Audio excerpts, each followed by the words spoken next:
Do you like shopping for clothes? Is it one of your hobbies to go to the mall and try on clothes, buy some new outfits? Great. I'm going to teach you some wonderfully useful phrasal verbs all about shopping. Woohoo! So let's get to it. Usually when we go shopping, we look around, go to the mall. We see some clothes, we're like, whoa, that looks nice. But you got to see if it looks good on you. So the first phrasal verb that we have is try on. Now, all these phrasal verbs I've written have the opposites. So it's like a double lesson in one. If you try on clothes, it means you put them on your body to make sure it's the right size. So you're like, oh, okay, so it can be too small, it can be too big, or it can be okay. Sometimes it looks good. We say on the hanger or on the rack, but when you put it on your body, you're like, wow, no, this is a no. So we try on clothes to make sure that they suit us or they fit us. Now, the opposite of try on is take off. So you try them on, like, oh, it's horrible. So take off means remove.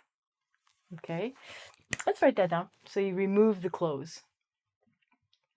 The next one has to do with things that we fasten. So, for example, my shirt has some kind of buttons here. Bought this in Hong Kong, by the way. It's pretty cool. So, if I do up my shirt, it means I fasten it or attach it. Oh, it's kind of stuck. Oh, God, that was hard. So, do up means to fasten something. You can do up your shoes. You can do up your pants. You can do up your buttons. That's about it. Something you have to fasten together. Now, yeah. Unfortunately, the opposite is not do down. I'm going to do up and do down my butt. No. The opposite of do up is undo.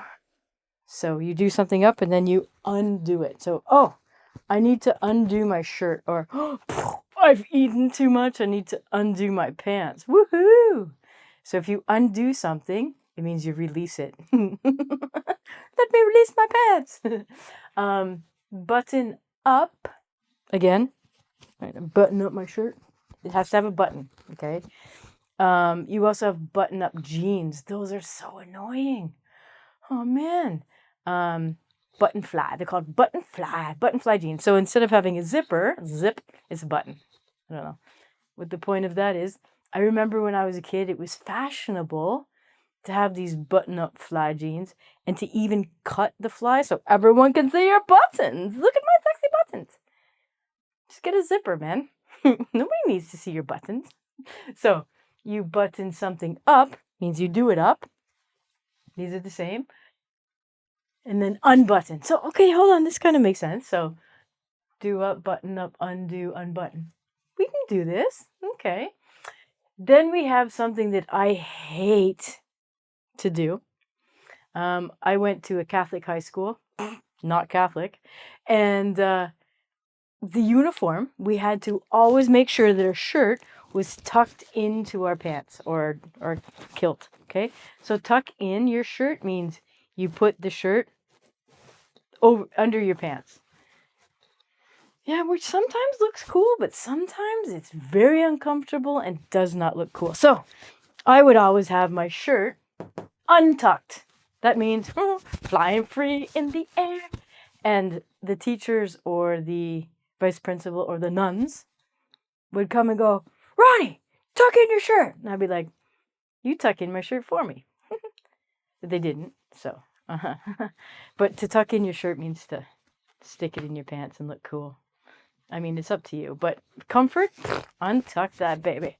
Let it fly free in the air. This here's only for shirts. Yeah, because you can't tuck in your pants. Okay. So these guys are only for shirts. And in very formal work settings,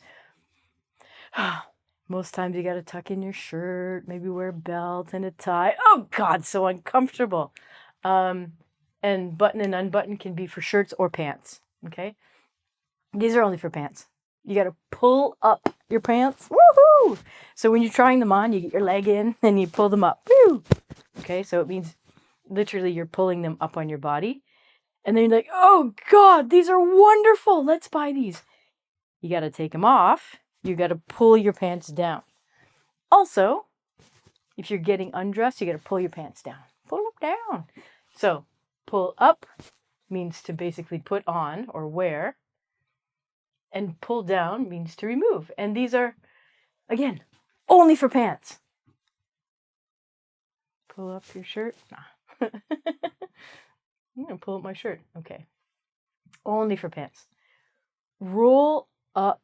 You might hear someone say, roll up your sleeves and get into work. So roll up your sleeves means you take your sleeves and you roll them. So you can roll your sleeves. You can also roll your, oh, hold on, I have these. Your pant bottoms. Look at me, I have pants. You can roll them up. The opposite of that is roll them down. So roll up, roll down. That makes sense. See? Something makes sense here. Something's an opposite. Roll up or roll down. What other things can you roll up? You can roll up a wrap. You can roll up a joint, but you can't roll down a wrap. So again, these are only for clothes.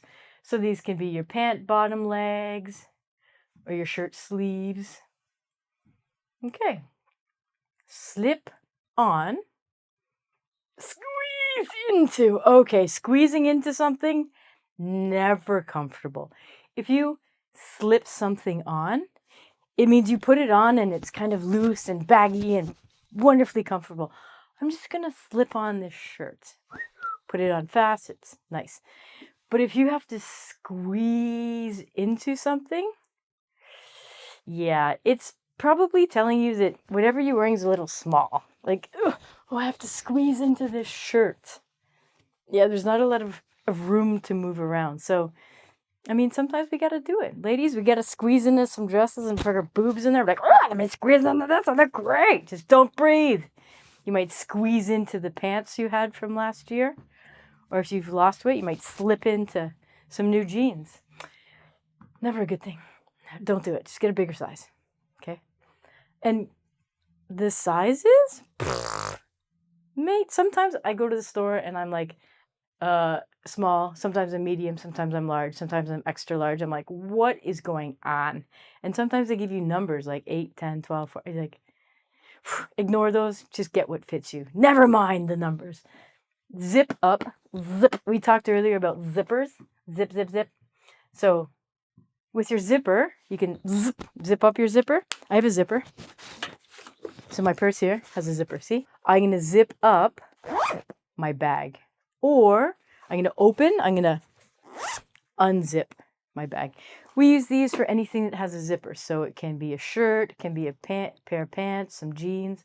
Let me unzip my jeans. Get some comfort in here. Jeans, pants, what have you got? What are you wearing? Oh, put some pants on. Okay. Don't put pants on. You can do whatever you want. Another opposite. Put on. So maybe the opposite of put on is put off. Oh no. We take off. Now, this is where English gets especially excruciatingly mind-blowing. So we have put on, and then we have put in. We have take off, and then we have take out. Someone orders some takeout? The difference is we can put something on or take something off that goes on our body. For example, my glasses, I can put them on or take them off. My pants, I can put them on or take them off. You didn't see that, did you? But if something actually penetrates our body or goes into our body, example, earrings, okay? So I'm going to take out my earrings and then I'm going to put in. Why? Because this actually is going inside my body. How weird. Another example of this is if you don't wear glasses, maybe you have contact lenses or contacts. We stick them in our body. So we say, oh, I'm going to put in my contacts. And at the end of the day, you got to take out your contacts. So remember this. If it actually physically goes inside your body, we're going to put it in or take it out. If it goes outside of your body, we're going to put it on or take it off. Outside the body. So can you think of another example of something that you put on? Yeah, you can put on a watch. Good. You can put on a bracelet. Anything that's jewelry, you can put on. The other things you can put in. Yeah. I'll let your imagination run wild with that last one. But don't forget to wear protection. So, I hope you enjoyed shopping with me. And, hey, send me some money so I can go get a new pair of pants. Bye.